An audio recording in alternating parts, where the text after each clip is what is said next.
Дүркөген кол шаалар менен тосолуңуздар.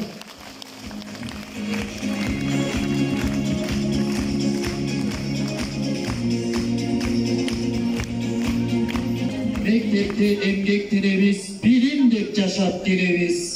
Акылга кошуп, акылды жаштарга тарбия беребиз. Дүркөбөй такыр кабакты, мектеп дайым шашалы. Салымды кошуп биз дагы берели мыкты сабакты. Мектеп жакта иштеген кандай гана беттөйшөк. Бирок чыдасаң, ийгилик келет жүгүрүп. Гимнастика деген баратыбыз, бир тупко кеткен даңкыбыз. Сыймык менен биз иштеп кетпесе дейбиз баркыбыз. Болгон проекттер менен иштейбиз, инновация болуп жаңыланып биз. Олимпиадаларда ийгилик жаратып, мындан да мыкты болсок деген бар тилегибиз. Коллегалар, мыктыбыз, укмушпуз, ийгиликтерди жаратабыз деп суп-сулуу болуп туруп алып, ырс таптарын айтсак, кандай гана жарашат Ал эми анын аркасында кандай гана түйшүк жатат, кандай гана түйшүк. Айтпа да айтпа. Ой, мектепте иштеш бир азап болду го. Окуучуларга катуураак сүйлөсөң эле өлдүм. Андай ата-энелери келишет. Мына ментип.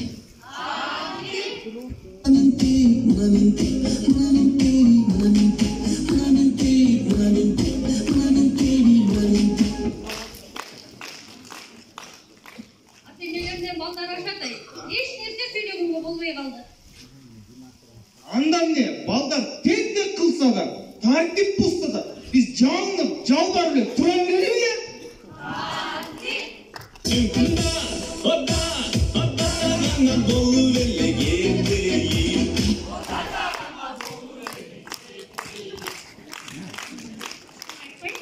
Ал эми кагаз жазганыбызды айтсаң кечке кантип дебейсиңерби?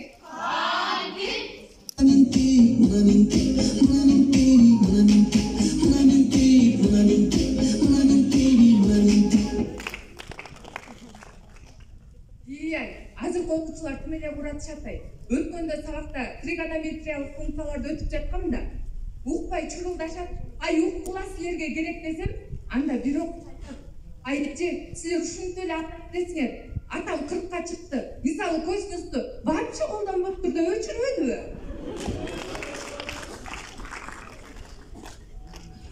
Менин классымдачы бир өрдөгү жерге колбогон окуучу бар дейсиң, ак өрдөк атканбыз.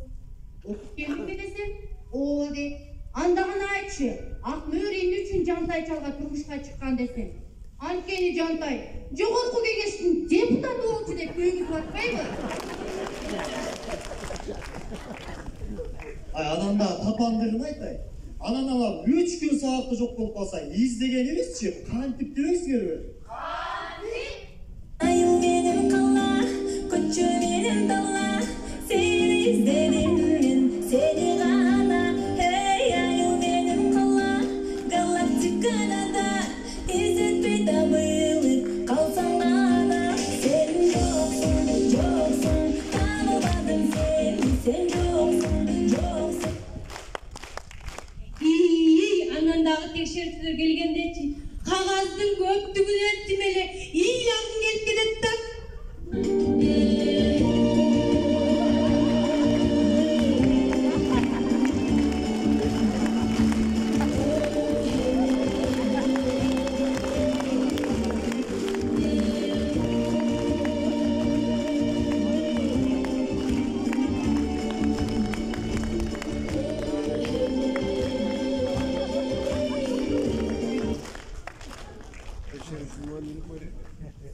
Коллегалар, мурун текшерүүдөн аябай коркчу элек го.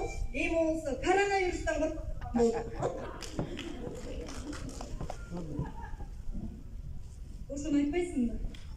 Ал эми мен карантинде коронавирустун убагында бир нерсени дан жакшы түшүндүм.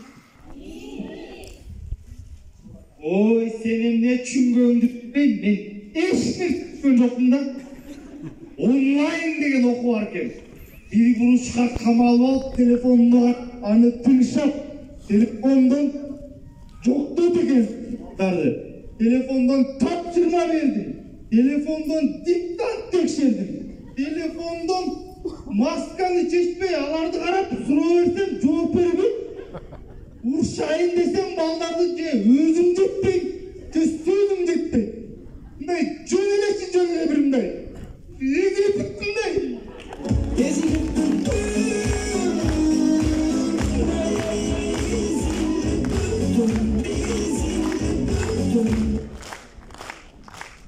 Ay Kudayga şükür şu ezdiğen milyon saatte kaldık şu. Gereğiyle anlam görüyor. Hırdaydı.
Sizlerge bayramдык маанай тартуулоо максатында азил тамаша сөздөргө орун берди.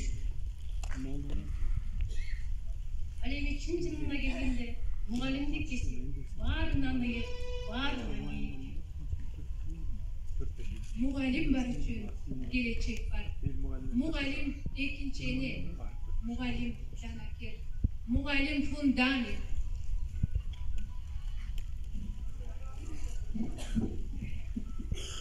Mugallimlerin emgegin balдар bağlap kadırlap duranға emne жетсе.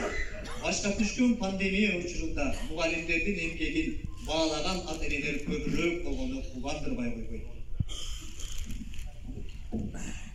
Ал эми биз мугалимдер онлайн окуу учурунда окуучулардын жолдураган көздөрүн, изденген сөздөрүн, аракетчил мүнөздөрүн, бактылуу балалыктан кабар берген айоо көздөрүн сактайт.